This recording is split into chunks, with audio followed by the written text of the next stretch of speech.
for healthcare for the Chadians in that area. And that's also something that MSF takes care of, to be sure that you can help everybody who's around you. It helps you with your acceptance.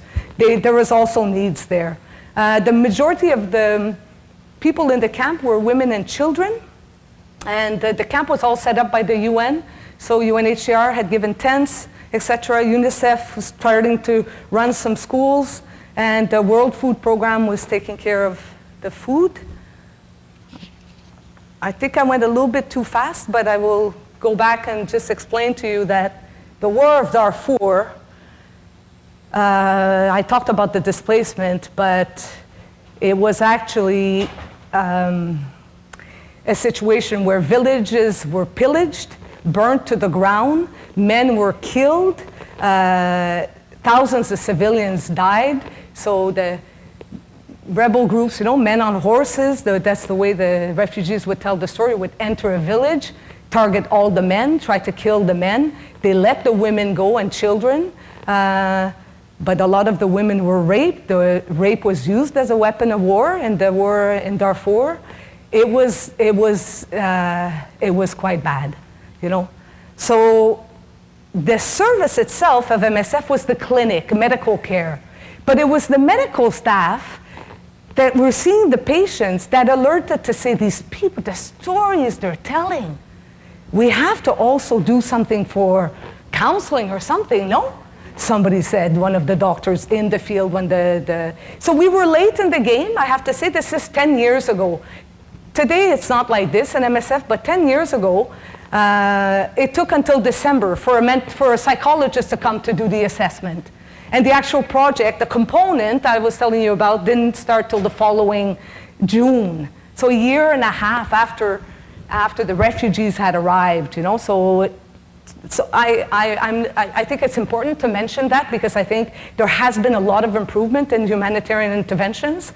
But this was an example of people that are extremely traumatized, that have witnessed death, that have been threatened, their own death, that have highly what they've experienced, and the support we could provide came very late, unfortunately. The clients the patient, everybody had suffered, had witnessed or had suffered and had symptoms, whether it was nightmares and they came to the clinic with all kinds of different symptoms. Burning feet, symptoms we had never heard of, because they expressed through the body in their own way that for them represented malaise, like an uneasiness of what they had, the loss they had suffered, plus not knowing what was going to be the future. And the war was still going just across the border. It wasn't over. Some had stayed back to fight, etc. It was a very difficult situation for the refugees. So what we did, MSF, then also we made another mistake, kind of. We hired the psychologists from the capital of Chad, and we flew them in all the way to this border area in eastern Chad, and we said, right, and we got them translators, and let's start to provide the counseling. Well, that just didn't work. They were from a different religion, they didn't speak the language, they were Christian, they didn't speak the Masalit, or that's the local language, it's a form of Arabic. Anyway, because in Chad they speak Arabic also, but it was a different dialect. They didn't dress the same, they didn't look the same. And so for the first year of the program, it just wasn't working. I was sent to Chad then in 2006, and I arrived there, and the social worker in me said, wow, and we revamped the project. And we said, this is not going to work. And we hired the Sudanese from the camp itself, and we trained them, and we thought it's better to work with non-qualified. That's the whole approach of MSF anyway, and to give them the skills. And they know their community, they were motivated. They knew what everybody had experienced, and they knew that woman, she's lost everything. She can't talk to anybody because she can't talk to her neighbor who's also lost everything. And then it's this thing, well, at least I didn't lose my son, I only lost my, they're having these kind of ideas because everybody around them has a worse story to tell. So they're all minimizing what they've experienced. we went ahead with this. We learned a lot because that set the project back. It took time to get it going for the camp population to really see what we were trying to do here with this mental health program. It was very basic. It wasn't this plastic sheeting part behind the health center so that they could enter through the health center and go in the back, sit in these counseling rooms which were basically, 2 chairs and a little plastic tarp there. But I think we were able to get somewhere eventually. And we were able to provide some services that made a difference.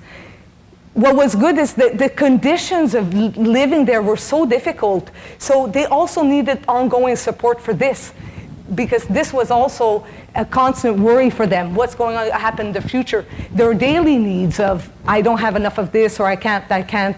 And the tensions that were in the camp because of living and not being able to work, having lost their livelihood, etc., having lost their status in life of whatever they were doing before. So it was a very difficult situation. Yes, oh, sorry. Okay. So, sorry, no, I'll just go back here. So in the end, this is it. These are the counselors. These are 3 of the counselors that I recruited when I was there. I stayed 13 months in the end. So once we revamped, I stayed there to see it through so that we visited the camp. We went tent by tent by tent by tent. We went to everywhere. We promoted the services. We explained. We did a lot of psychoeducation to explain these are normal symptoms. If you have these symptoms, this and that, this is what we can do, etc. So it was, but it was basic. We also worked, as you see here, it says that 98% of the patients were women. The women, so we realized after that, when there was an evaluation done, we also realized that we didn't target enough the men. We didn't find a way to reach the men in the community. That was one of the drawbacks, I will say. No, sorry, it was 92% were women. And then this 97% were refugees, and then the 3%, they were from that local population also. So that's good. We also saw some of the local population. I think that the real weakness was the 98% above 15, and which made us realize when this evaluation was done in 2009, really look back how we missed an opportunity to work with children.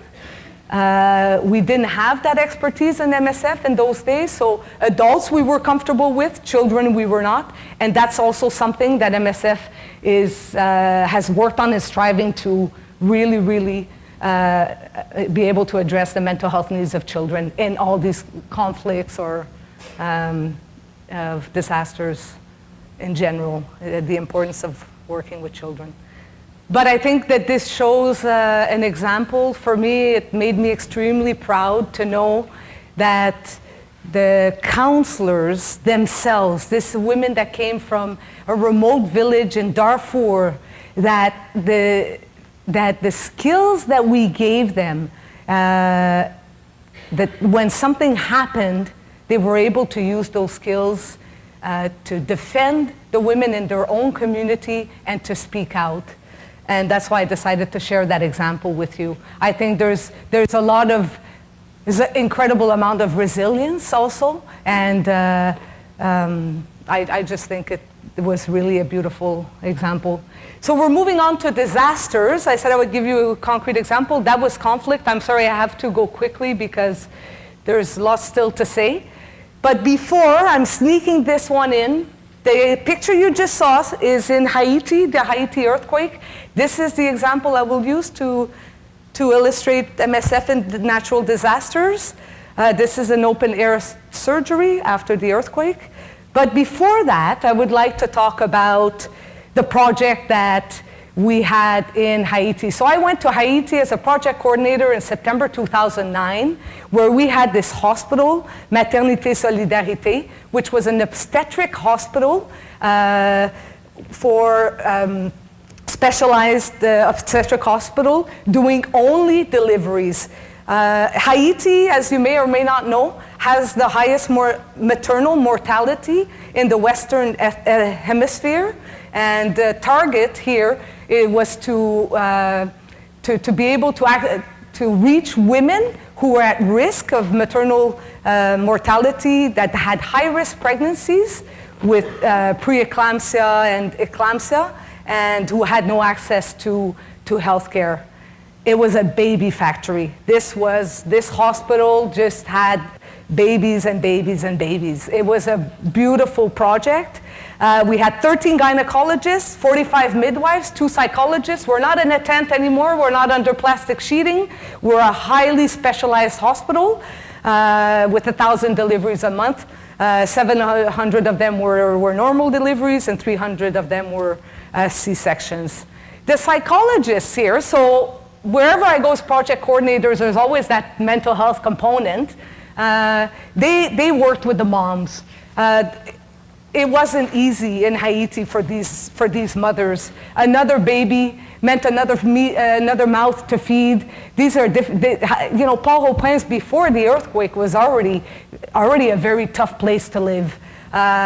So they help with women who develop psychological distress, whether it was because of the medical complications, stillbirths, miscarriages, but also because of the social conditions. The psychologists worked to link them with external resources that could help them after they left with their newborn. And one of those resources was the child welfare organization that would take the babies if the moms wanted to put them up for adoption. Because for some of these mothers, that was the only option that they had for them because of the difficult conditions they were already living in. So I think I speak for all the humanitarian aid workers who were in Haiti the day of the earthquake. It was incredibly overwhelming. Nobody had that scenario as one of the scenarios, potential scenarios, and we were completely immobilized. It was a very, very difficult situation. 60% of the health facilities in Port-au-Prince were destroyed. 10% of the medical staff had died, or then very quickly in the days that came, left the country. One of the MSF hospitals completely collapsed. And our hospital, luckily, did not collapse. It had a lot of structural damage, but we were able to get all the patients out. And the logistic team did an amazing job at setting up in our parking lot a tent, and all the patients and their babies were brought out. The car that you see in the background there, those who could be brought home, right away were put in the car and brought home, because we thought the fewer people we have in the compound, because there's very little we could do anyway.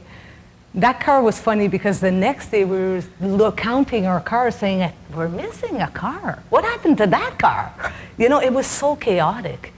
And we called the car back, and he said he was driving around Port-au-Prince bringing people here and there,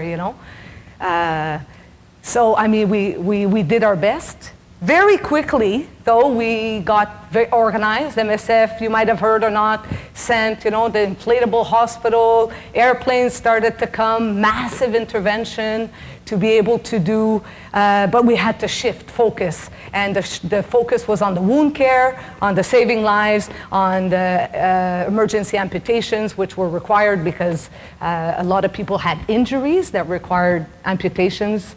But here we are. I'm with the team here, and we're still doing C-sections, but now we're doing it under a tree. And because the people still came to us for that. Women were still having babies. That didn't change overnight. We just needed a bit of time to get ourselves organized, but we still provided the care. Now we're in 2010, so in every single emergencies in MSF, mental health is integrated from day one. So we're not back in 2000, whichever 2000 I was in Chad, 6. So that was very quickly recognized and put in place. So The intervention for mental health was quite big. All the sections were in Port-au-Prince. All the hospitals that MSF ran had the mental health component. MSF France had the psychiatric component, so we could all refer patients. 81,000 patients received counseling. So it was, I think we were able to be a lot more, reactive, or at least we reach a lot more people in this earthquake. Okay, psychosocial care, so in MSF, so we have a duty of care to our staff, all the expatriates who go out, and staff in the field, also national staff. Before you go off on a mission, you meet with the psychosocial care unit, and you have a session to discuss and to also look at, what are the positive coping skills, what are the things that you think might be your stressors, and how you can cope. So that service is in place. Then we have the the support in the critical incidents. Example, the earthquake, but other example, things that can happen that are difficult to deal with in the field. There are those situations. Then there's a team that goes out to the field itself. And when you finish your mission, you go through the headquarters and you have a chance again to have an individual session. It's offered to every single expatriate that comes back. And if it's necessary, or if you want, then you can go on and have access to other also, counseling services. Personally, I always do it. I'm a social worker, I need to talk. So I use that time. It's a bit more difficult to convince all the professions that this is useful for them, but it's in the program and it is offered as systematically, just to say. The last example is where I am now, and the Sexual Violence Project in Delhi. We opened this project 1 year ago. The reason now we put it in the category of neglect, in the sense that there's a problem and there's not enough services available for this population that needs this service.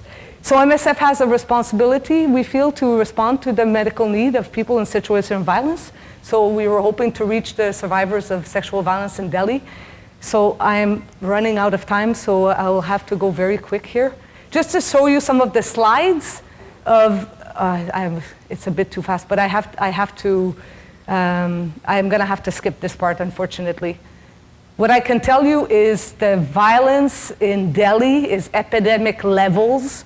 The statistics of 2015 show that there was a rape in Delhi every 4 hours. There is 3 specialized centers in the whole city, which is a city of 18 million people. In Ontario, there are 30 sexual assault treatment centers, throughout the province. I don't know what's the population of Ontario, but I guarantee you, 18 million people. And here we're talking about acid attack, rape of 3-year-olds, rape of 4-year-olds, husbands burning wives, killing. This one was in the 20th of September. It was the stalking, and the guy stalked the girl and he killed her in broad daylight. There was people standing by who did nothing. It was all captured on CCTV. The level of violence is epidemic levels anyway. So we have a treatment center. The part about acceptance that is really important that I wanted to share is that we've had to network. We cannot arrive there and to say, oh, we know better than you, we're international, these should be your standards. So we've had to do a lot of, the real field work of social work, knocking on doors, talking and involving the religious leaders in the community, local NGOs, women's group, and Delhi police, of course, also, to gain our acceptance so that they would recognize what we're trying to do. This is our one-stop center where we have the medical component, the psychological component for all the survivors who come through. It's a one-stop crisis center, we call it. It's a holistic approach where the psychosocial component is the biggest part, to be honest. And then we have a huge component. These are the intervention methods that we use. We have specific guidelines. We have systematic ways of working. in our project with the survivors, standard assessment forms, etc. In the individual counseling. And we do things like this, psychoeducation with the women, safety planning, etc. Exploring practical problems. And the community engagement in this project is really important because we've had to go out in the community and talk about what is sexual violence because that topic is so taboo. So you have to explain because a lot of, we're in the north of Delhi nearby a slum and it's not known that it's a problem or it's a very different understanding. It's seen as normal. And so we've had to do meeting groups, door to door, talking to individual women. We've set up booths. We've done street plays, so that's why I was very interested in hearing Emmanuel's presentation from the Cirque du Soleil, and then I'm thinking I want them to come to Delhi and then tap into this community because that's a tough one we're dealing with there. We've done events, puppet show for World Mental Health Day, really just trying to find lots of creative ways to pass this message. I have about 3 minutes left. I don't think I'm going to have time to go into this in detail, but what I can assure you, and information is available, is that MSF does hire social workers to do mental health interventions in the field, and I hope that you have a bit of an idea of what that's about. So I'll skip through the next slides because I think we don't have time. And I will just go to my conclusion. These are the requirements. They're available on the website. There's MSF booth is here today with Danielle is here to answer your questions. So the way forward, I don't have a lot to say about the way forward, but I think I will say this, is that more and more the crisis around the world are becoming extremely complex and it requires an interdisciplinary approach. It's not just about food and water and medicines. It requires more than that, and I think that mental health intervention, psychosocial intervention, and social workers have a huge part to play in that, in humanitarian responses in general. And I think that we can contribute also to, research to improve the quality of our interventions, and perhaps also in training humanitarian workers before they go out. Merci beaucoup tout le monde. Thank you very much.